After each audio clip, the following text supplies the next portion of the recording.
Welcome. Thanks for joining us today. I'm Sophia Lucia Parola with Garden State Film Festival. This year, March 21st through March 24th, you can check out the 22nd annual Garden State Film Festival.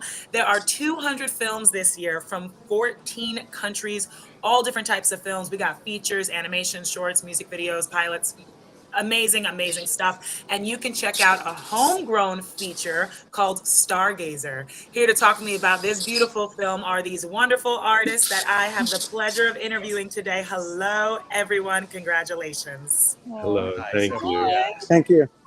I'm really excited to talk about this film. Let's get into it and have us all introduce ourselves and our titles in the film. I'm All right. Rob Ackerman. I'm the co-writer with Kate Gannay. I'm Kate Gannay. I'm the co-writer with Rob Ackerman, and I acted in the film as well. My name is Matt Bogart. I play Spike in the film, and I'm also a creative producer. My name's Alan McIntyre. I was the director, editor, and cinematographer with these wonderful co-filmmakers. Woo, love it. Congratulations all around. Amazing job, everybody. Let's tell our audiences about Stargazer. Whoever wants to give our little synopsis. Well, Rob, why don't you start? I always do. Basically, a long time ago, I was reading this very nerdy book called E equals MC squared, the biography of an equation. And I learned about this woman named Cecilia Payne. And Kate Gannay came into my life as an apprentice, as an assistant. And we started working on a script. And when I kind of got desperate, and Matt Bogart was around during COVID, we were kind of working on it, and Matt got the script to Alan McIntyre, and Alan McIntyre said, I know how to make this film. And then we were off to the races. It's the story of a young woman who in 1925 discovered what the universe is made of. Then her advisors and mentors took her knowledge and her discovery, and one of them published it as his own. And this is a contemporary story about a young woman named Grace Campbell who starts to look into this thing, and the same thing starts to happen to her. Wow. Okay. I didn't know it began like that. That is so cool.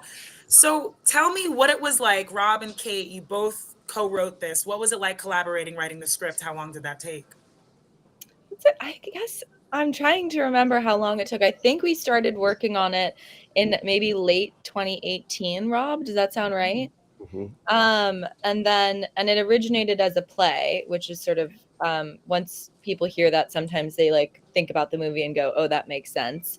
But it originated as a play. We've written it in a couple different ways. We wrote it as a period piece at one time, and then we were like, that doesn't work. And then eventually when COVID hit in 2020, and we were like, well, staged plays are not going to be around anytime soon. We adapted it into a screenplay, which is really, and Matt was sort of with us at that transition, and then Alan came in when it was a screenplay. But we shot it in 2021. If I'm like making that up, no, 2021. And so we really had been working on it in some form for like 2+ almost 3 years. Wow. Matt and Alan, what attracted you to this film, and why did you want to be a part of telling this story? Let's start off with you, Matt, because you produced this and were one of the leads. So tell me how. Yeah. Well, I'm good friends with Rob, and Rob is an established playwright. Produced, has had many plays produced in New York, and he had asked me, "Hey, come and do.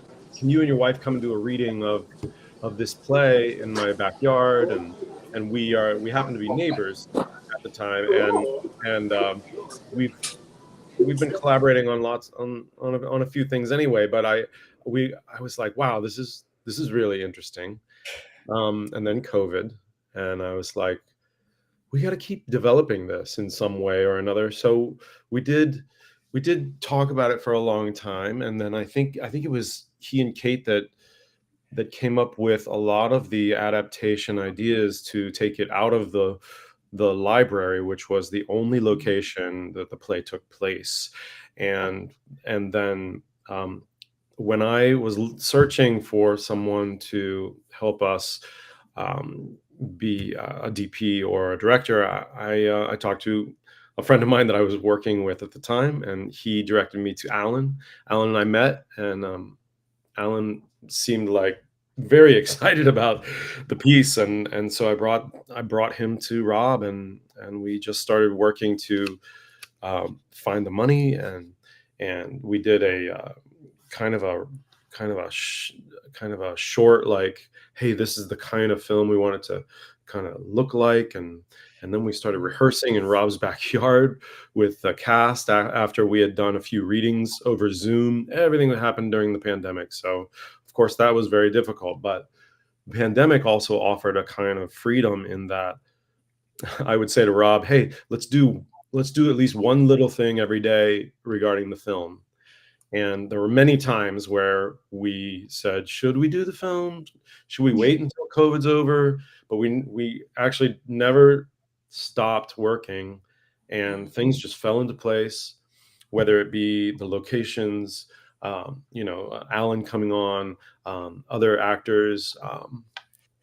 So it was a really amazing ride, and we ended up filming the whole thing in how many days would you say? 15 to 16. Yeah. Wow. 10. It felt like 10 to Alan, but I know there was more than that. We had Uh, Wow. kind A of feature in addendum. 10 days. That's mhm, insane. yeah, I but think. I mean, thank sounds God insane to we me. no, It thank was God insane. we went ahead and followed through with it, because we got it done instead of waiting, and we're not sure, That's like over you 10 never pages a know, day. like, Yeah. yeah, exactly. Wow. Alan, you are cinematographer, director, and editor in this, right? So Yep. you wore a lot of the hats. I mean, why did you want to help tell this story? What really attracted you to this project? Well, two things. One is that when they approached me on the about the project, it seemed very doable. I've worked on a lot of movies where people wrote movies that they couldn't produce realistically, and I really liked that this was a producible movie that was inspiring. I come from a family of scientists, and I come from a family that of Greek mythology kind of storytellers. So the combination of science and mythology really attracted me to the project, and the story about this woman kind of working against the system and kind of having to get past the put downs and everything also was a good sort of underdog story that I think everyone can relate to. So I had just finished helping direct a project at Rider University in New Jersey when the script of this came to me, and that's a relatively new program for filmmaking at Rider. So I knew they'd be really excited to kind of co-produce the film.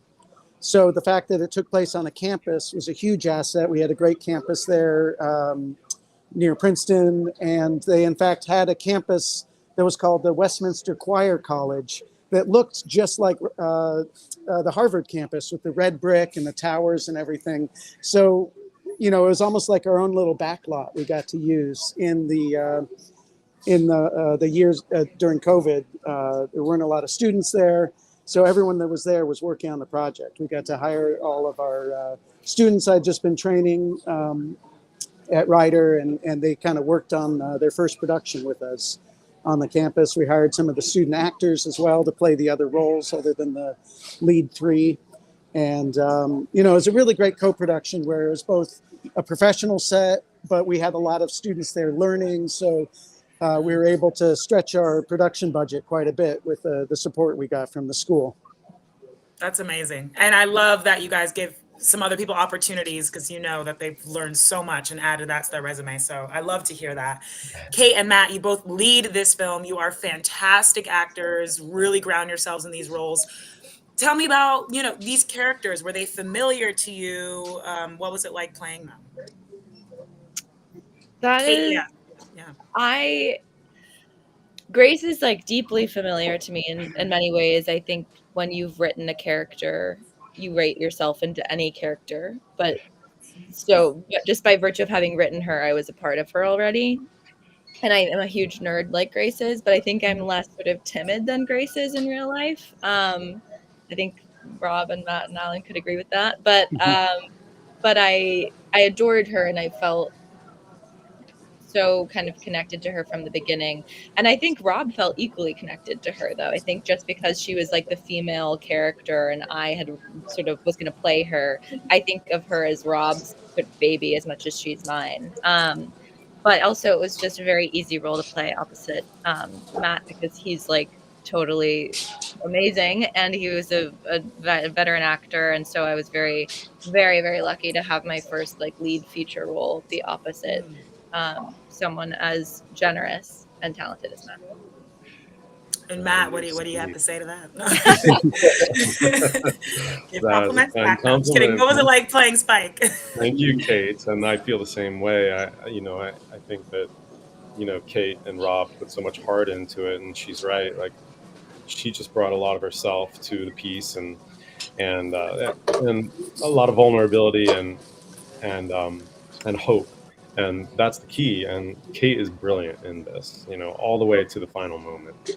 Um, I, I think, like, it's easy to villainize somebody like my character Spike, because he's he's sort of the bad guy in the play, or in the film. But I feel like it's truly a love story between Spike and Kate's character, because he is fighting for something that he needs. It's like winning the championship, getting the Peabody Award, and then needing to win again is the hardest thing to do, is to come back and win a second time around. And he needs that for his career, but at the same time he stumbles into this woman and finds that her dreams and her needs are incredibly attractive as well as she is, and then falls for her. But at the same time he makes decisions along the way that trip up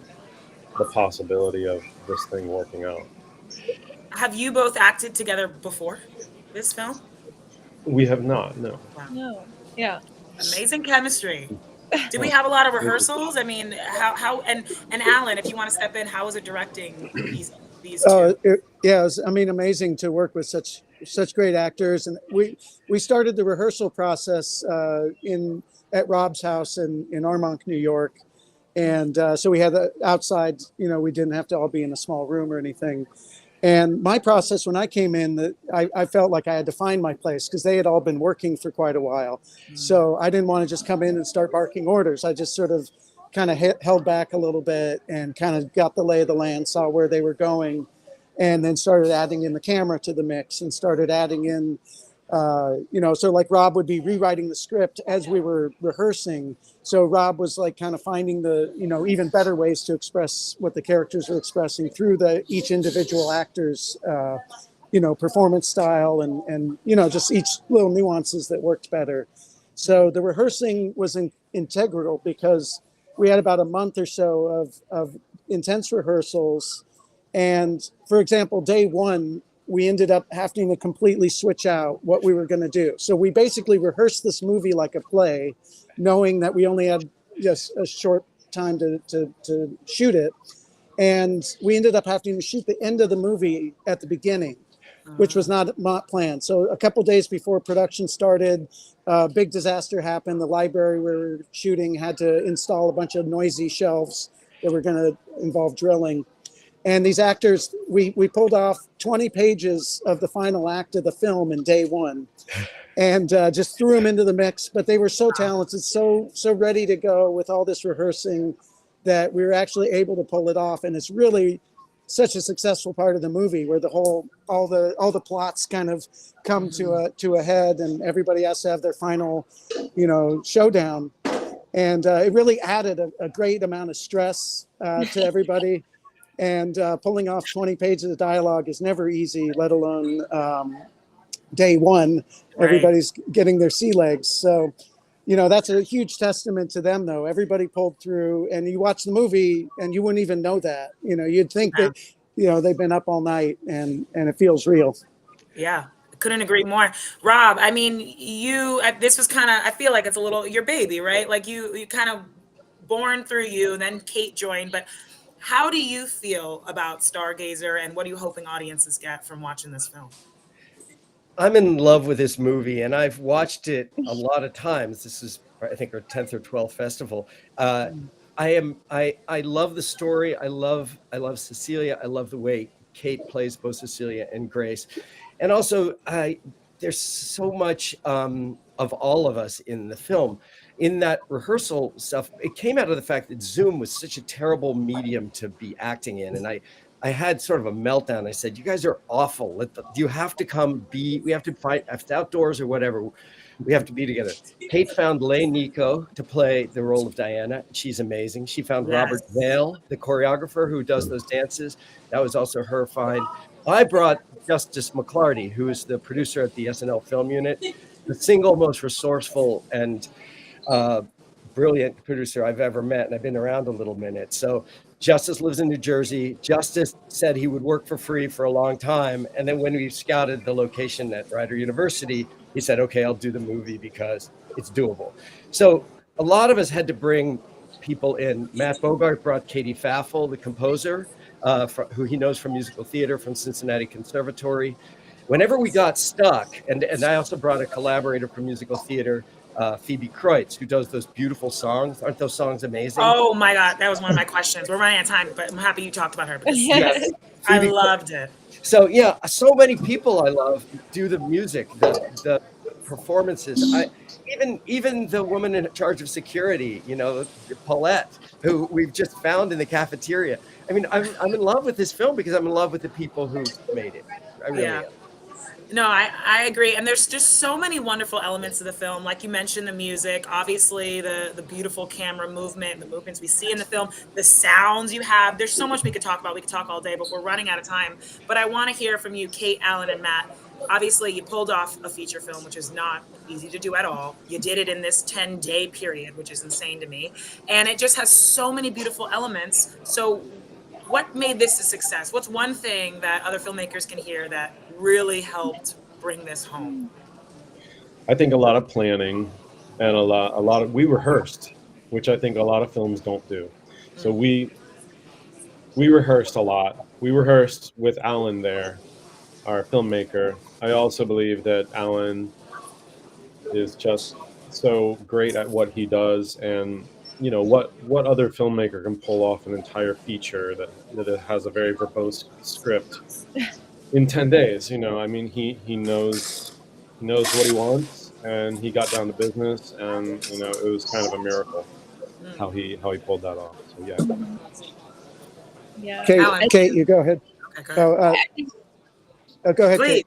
Okay, I think that I think being super passionate about what you're doing is that and that's not always the case, and sometimes you have to work for a paycheck, but in this case, all of us, I think, really cared about the material and had such a long-standing relationship with it that there was just no question you were going to kind of go above and beyond and devote yourself. And I think what Matt was saying, the sort of multi-hyphenate was really advantageous to us. Like, having written it and acting in it allowed us to shoot really quickly because I knew the stuff really well. Matt had been a kind of creative producer on it already. Alan, being the DP and the director, meant he could do what he needed for the camera. We sort of streamlined things in a way because of that, and that was possible because we had a really nimble, kind of small crew, and sometimes that wouldn't apply to a big crazy like James Cameron movie or something, but it worked for us. Right. And Alan, yeah, I got to Absolutely. shout you out too. Sorry, before you, I just want to say in your bio, you were the cinematographer on A Vigilante with Olivia Wilde, and you've worked on a lot of award-winning stuff. So yeah, let's hear your words of wisdom. How was this possible? I think the best advice I could give is give yourself the editing time. What we did was we got as much as we could. Like my philosophy on set was coverage above all. I didn't want to be a DP turned director that just gets two pretty shots. So I got coverage.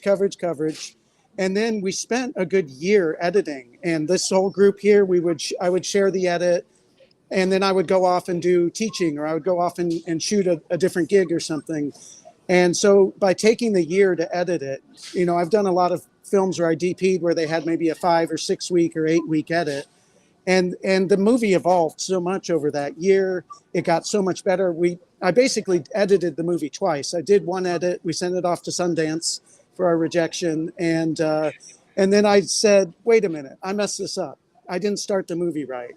And I went back to Rob and said, I think we should do a little reshoot. I think we should re-edit the movie. And then we spent another 6 months editing again.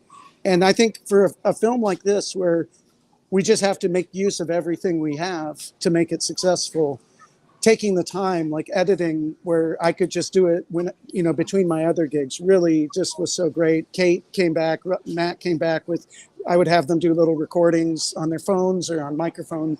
They would send me new dialogue, things like that. Just like we were able to just find what we needed to really make this as successful as we have. So I really, that time I think was really helpful. Thank you all so much for taking the time out to talk to me about the making of this film. You could really feel like the love and passion in this room. So I'm honored I got to ask you guys about it. I'm really happy that our Garden State Film Festival gets to play this at the 22nd annual festival, not just because it's a great film, but because it's a homegrown film in New Jersey, and that just makes it all the better. So let me tell our audiences how they can see Stargazer. It will be playing Saturday, March 23rd. The film block is 9 to 10:45 p.m. Check it out at Jersey Shore Art Center. Get your tickets at gsff.org/tickets. Will we be there? We'll be there. Oh, yeah, we'll be there. Oh, I'm so excited. All right, guys. Well, I'll see you at the festival. Thank you again, and congratulations. Thank you. Thank you so much. Appreciate Bye. it. Bye-bye.